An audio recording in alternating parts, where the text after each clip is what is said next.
දැන් අර ශනුද්‍රී දිනේෂුයි විවාහ වුණානේ. මම දැක්ක ඒකේ අර මේ ශනුද්‍රීගේ ෆස්ට් ලුක් එක ශනුද්‍රී දැන් අර මනමාලියක් විදියට හැඩ වෙලා මේ දිනේෂ් අර මෙහෙම මේ පැත්ත බලාගෙන හැරිලා බලනවා දිනේෂ්ට මෙහෙම ඇඬෙනවා හරිද?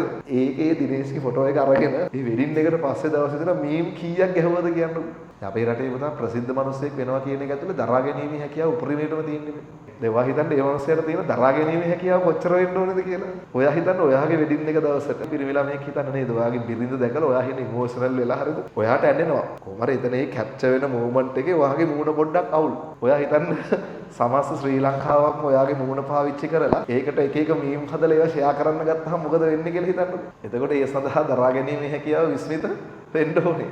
දැන් ඔය බලන්න මේ සමහර වීඩියෝස් වල ඒගොල්ලෝ ඒ දාපු පෝස්ට් වල එහෙම සමහර මිනිස්සු කමෙන්ට් කරලා තියෙනවා බලන්නකෝ. හැබැයි ඒනට ඔයගොල්ලෝ බලන්නකෝ මේ මිනිස්සු දාන සමහර කමෙන්ට් ඒ කියන්නේ ඒ කමෙන්ට් දැක්කම ඒ වෙයි අපේ තියෙනවානේ රටක් විදිහට අපේ ආකල්ප වල කොච්චර අවුලක් තියෙනවද කියන්නේ. මම නම් ඔයගොල්ලන්ට කියන්නේ ඒ වගේ මිනිස්සුගේ සුබ දවසක ඒ කියන්නේ මිනිස්සුගේ ආදරණීය මොහොතක කට කැඩිච්ච වාචාල කතා කියනවට වඩා හොඳ දෙයක් කියන්න බැරි නම් සද්ද නැතුව ඉන්න එක හොඳයි. අර කට කැඩිච්ච වාචාල කතාව ඔයාම ගිල ගන්න. ඒක කියන්න එපා. සමහර වෙලාවට ඉන්නව නේද ඔය වෙඩින් වලට එහෙම ගියාම නේද ඇන්ටිලා එහෙම ඉන්නවා. මේ ඔක්කොම කියන මේ එහෙම හරි නෑ නේද. නැත්තම් කියනවා පෝරුව හරි නෑ නේද. ඒ කියන්නේ මොකද්ද? දැන් ඔයගොල්ලෝ කල්පනා කරන ඕගොල්ලන්ගේ විවාහ උත්සවයකට ඒ වගේ මිනිස්සුන්ට එන්න කියනවද කියලා. හරිද? දැන් අපි ඒ වගේ අපේ ජීවිතයේ සුබ මොහොතකට අපි එන්න කියන්න ඕනේ කාටද? අපිට හදවතින්ම ආශිර්වාද කරන පිරිසකට. හැබැයි මේ මිනිස්සු එන්නෙම මොකටද? මේ මිනිස්සු එන්නෙම මේකේ මොකක්ද දන්නේ අඩුපාඩු. ඒ ඇවිල්ලා මේ අර නිකන් දෙන ටික කාලා බීලා අර AC හෝල් එකේ ඉඳලා යනකොට මොන හරි අඩුපාඩු දෙක තුනක් ගැන කතා කර කර තමයි යන්නේ. ඒ කියන්නේ මොකද්ද? අපේ රටේ මිනිස්සුන්ගේ පොදු අඩුපාඩුවක් තියෙනවා.